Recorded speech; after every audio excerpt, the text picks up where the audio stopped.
Hindi masaway-saway ang teacher. Isa na pong kahihiyan, mga kababayan nitong si Kiko Barsaga dyan sa Congress. Hindi na kasi kayang sawayin ng kanyang nanay. So, I think kailangan na ninyo gumawa ng seryosong aksyon laban sa taong ito. Hindi po siya bagay sa Congress. Kailangan muna niya na mag-seek ng professional advice. Malinaw po yung paliwanag kung bakit indefinitely suspended. In-announce po ni Ping Lacson. Binigyan agad mga kababayan ni Congressman Kiko ng masamang kahulugan. Sinasabi niya to protect Romualdez. Anong to protect Romualdez?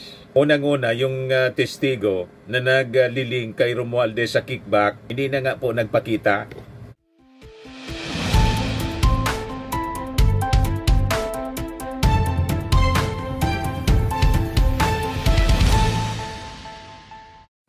Hello po mga kababayan, si Dante Maravillas. Dito ulit po tayo sa ating podcast, Live with Dante M. Suspended muna indefinitely yung flood control hearing ng Senado. Yan po. Sabi po ni Senator Ping Lacson, Chairman Committee ng Senate Blue Ribbon, yung Senate hearing on flood control mess canceled. Bumana kaagad mga kababayan yung mga DDS kung ano-ano na naman pong spekulasyon.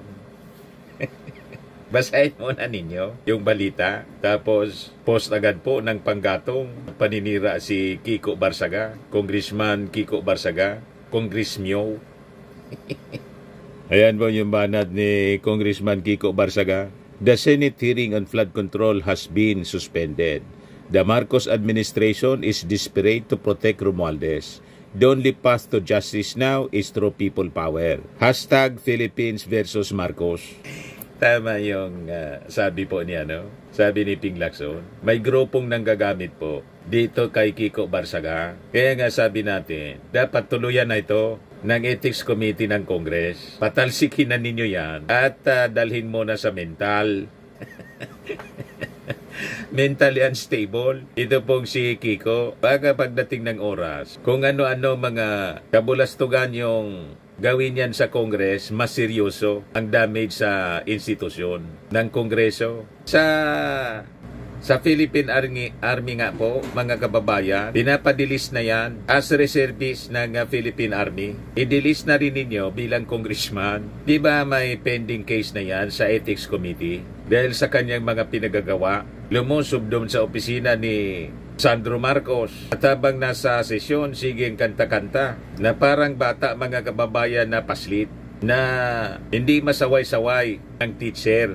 Isa na pong kahihiyan, mga kababayan nitong si Kiko Barsaga dyan sa Congress. Hindi na kasi kayang sawayin ng kanyang nanay. So, I think kailangan na ninyo gumawa ng seryosong aksyon laban sa taong ito. Hindi po siya bagay sa Congress. Kailangan muna niya na mag-seek ng professional advice. Malinaw po yung paliwanag kung bakit indefinitely suspended.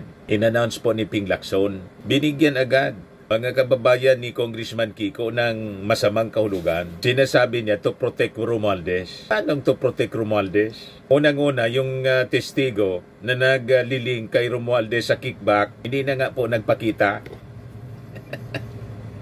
Ini-invite ng DOJ, hindi na magpakita. So paano yun mabiberifika kung tama yung kanyang mga sinasabi? Yang naniniwala lang doon kayo, saka siyempre si Marcoleta kasi surprise witness niya. Ayan po. Kailangan alamin mo na ano ba yung rason. Ito, basahin ko sa inyo yung balita ng Philippine Daily Inquirer. Sabi rito, the Senate Blue Ribbon Committee hearing on alleged flood control anomalies na nakaset po next week, Wednesday, has been cancelled. Sabi po ni Ping Lacson, kani-kanila lang. Sa kanyang Viber message, sabi ni Ping Lacson, in-inform na niya si Senate President Tito Sen sa cancellation po until further notice. So sabi po ni Lacson, he initially scheduled a hearing on Wednesday, October 8, upon the request of Senator J.B. Ejercito to summon former Department of Public Works and Highways Mimaropa Regional Director Gerald Pacanan Si Pakanan, kasama siya sa 10 mga DPWH officials na pinadalhan na ng show cause order from Secretary Vince Dizon para magpaliwanag about the reported lavish lifestyle. Yung sobra-sobrang display of wealth. Sobra-sobrang karangyaan na nakikita sa kanilang pamumuhay na pag chinek mo, disproportionate mga kababayan sa kanilang sweldo. Paano sila nagyaman na ganyan? Kung hindi mga kababayan tumanggap ng mga kickbacks. Di ba pa? Mula dito sa sa mga substandard projects and maybe ghost projects pa yung iba. So sabi po ni Ping Lacson, to maximize the discussion, I checked with the DOJ if the supposed tell-all affidavits of the Discayas were already available. Corollary to that, I also checked with the Office of the Executive Judge of Manila RTC if they have concluded the investigation on the possible violations of the notarized documents or document involving Technical Sergeant Gutesa and Attorney Espera. Kasi di ba nagreklamo si Attorney Espera na yung notaryo kung saan nakapirma siya, hindi man daw yung totoo, fake, piniki. So malamang ang nagpiki noon mismong si Utesa. At dapat malaman kung may kinalaman si Marcoleta. Di ba? Kasi mas familiar pa po si Marcoleta ng affidavit ni Gutesa kaysa kay Gutesa mismo. Yan yung nangyari po. Ngayon, sabi po ni Ping, both the affidavits niya in the notarized document would not be ready within a week. So having been informed that both would not be ready within 1 week, not to mention that the BRC hearing will conflict with the budget and the CA hearings, I informed Espisoto of the cancellation until further notice. Paliwanag ni Ping Lacson. O ngayon, dahil sa kanyang ginawang pag-cancel sa naka-schedule na hearing, kung ano-ano na po yung mga akusasyon, haka-haka, espekulasyon na pinalitaw ng mga DDS. Kasi niya, mabubuking na si Romualdez. Laging target nila si Romualdez po. Ganon din ang sinabi ni Kiko Barsaga. Latakaka, baseless accusations. Pinapakalinaw po yung rason. Mag-hearing ka. Wala man yung mga kailangang dokumento. Wala man sa kontrol ng Senate Floribund Committee yung mga dokumento. Hindi pa tapos. Anong gagawin mo doon? Sasabihin mo, baka opening mo ng hearing, sasabihin mo, hearing suspended. So ganon din. Kailangan mong isuspend. I-suspend mo na ngayon, i-cancel mo na muna para may matrabaho na iba yung mga members ng Senate.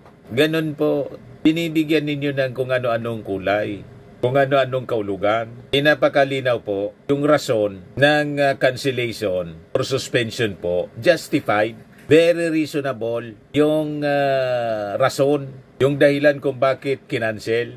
Yan iba-iba yung mga reactions po, sabi ni Pares Obilada. We want to see the culprits held accountable, even if that's the highest official of the land.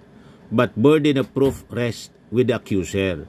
Therefore, those who believe that a certain official is really guilty, then he must help in building up the case. Tama, magtestimonya po kayo. Hindi yung tulad ng mga pronouncement ni Magalong, lahat generalization, lahat taka-aka, wala mang resibo.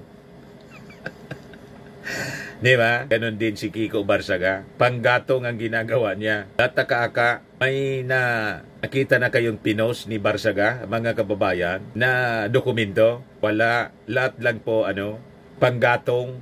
Lahat propaganda, Wala raw alam si President Marcos na sa pinagagawa ni Romualdez sa budget. Baka pati sa sarili niyang anak na si Sandro Marcos, wala rin siyang alam.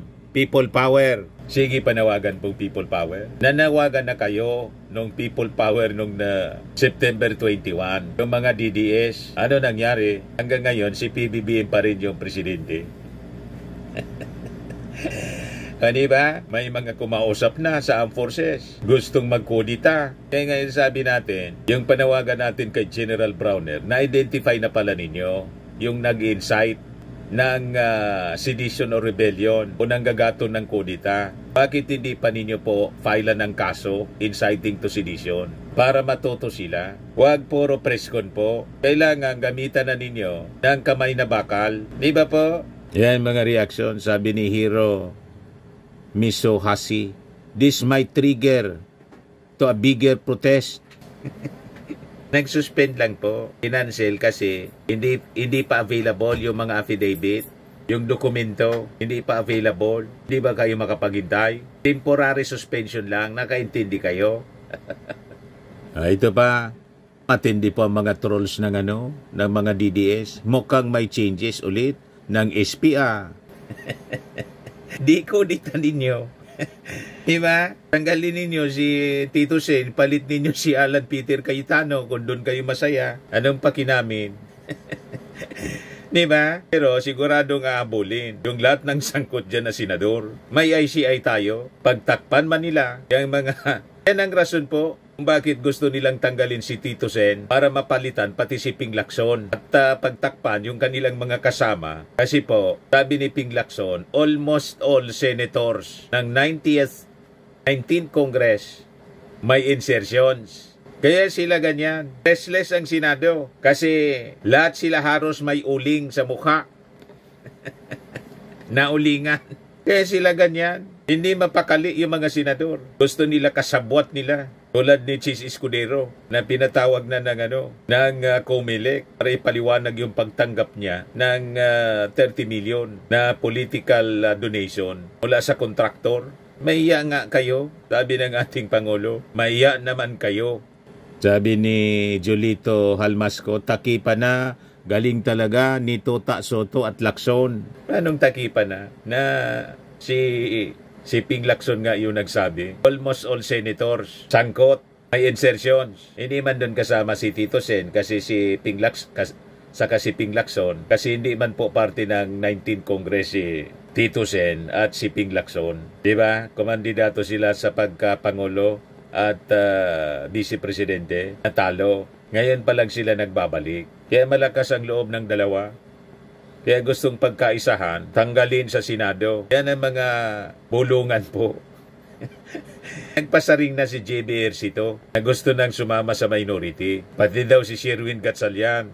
You see, nagpasaring na po kasi malamang sa malamang. Lahat may uli nga eh. Kaya yun ang ginagamit nila pang blackmail. Sige niya, magkukodita kami. Kasi si JB Ejercito po, si Jingo, yung kapatid niya, sabit. Yan ang sabi nga natin na kahit papano, tama pa rin yung kasabihan na blood is thicker than water. Ipursigido po si Ping Lacson, kaya hindi sila mapakali. Pagkatapos, ang ituturo ninyo, si Martin Romualdez. Nandyan mismo ang maraming sabit sa Senado. Ang insertions ng Senado, 143 billion. Pag dinivide mo sa 22 senator, 6 billion bawat isang senador. Sa Congress po, 90 billion yung sinasabing insertions. Pag dinivide mo sa lahat ng mga congressmen, umaabot lang sa 355 million yata o 285 million bawat isa. So payat, kung ikukumpara mo sa 6 billion each, sa mga senador, o saan ka pulutin yan? Kaya sila hindi mapakali. Sabi ni Kathleen Seb, time for damage control. Sabi ni G. Karisma, better cancel forever. Walang nangyayari, walang umaamin, tapos nagtuturoan, tapos gusto pang agawin uli kung sino ang maging Speaker of the House. Meaning talagang mga magnanakaw lahat ng mga senador at congressmen, paramihan lang ng kakampi, sayang oras, kakapanood. Ito yung medyo matino na na reaction. Sabi ni James Hermogenes, affidavits of summoned witnesses are not yet ready. This must be prepared and duly notarized. Kaya sinuspend muna. Sabi ng isa pa si Jerry Bismonte, preparing the script, newest revelation, insertions of Senator Hontiveros. Sabi ni Edwin Iroy, Senator Cayetano for Senate President. Pag mga ganyang reaction po, alatadong DDS kasi Rabi DDS po si Cayetano. O dagdag ko na lang ito, mga kababayan. Sabi ni Terry Ridon, nung nakaraan yearbook pics namin ni Bryce. Ngayon naman picture ni Senator Ping kasama ng mga diskaya. Tangahan nyo pa, pre. Ang nagpost niyan, mga kababayan, si Kiko Barsaga. Pilit sinisiraan si Ping Lacson. Para, mga kababayan, pagdudahan yung ginagawang investigasyon. Ganon ang style nila sa propaganda. Tabuyan ng putik. Gagawa ng kwento kung ano-anong espekulasyon para pagdudahan yung pagkatao ng tao. Magpakita kayo ng resibo, dokumento, hindi puro kwento. Anyway, yan lang po, mga kababayan, yung short video natin. Atid sa inyo nitong napakagandang product nating binibenta online. I am Worldwide Amazing Pure Organic Barley Powder Drink Mix from Australia.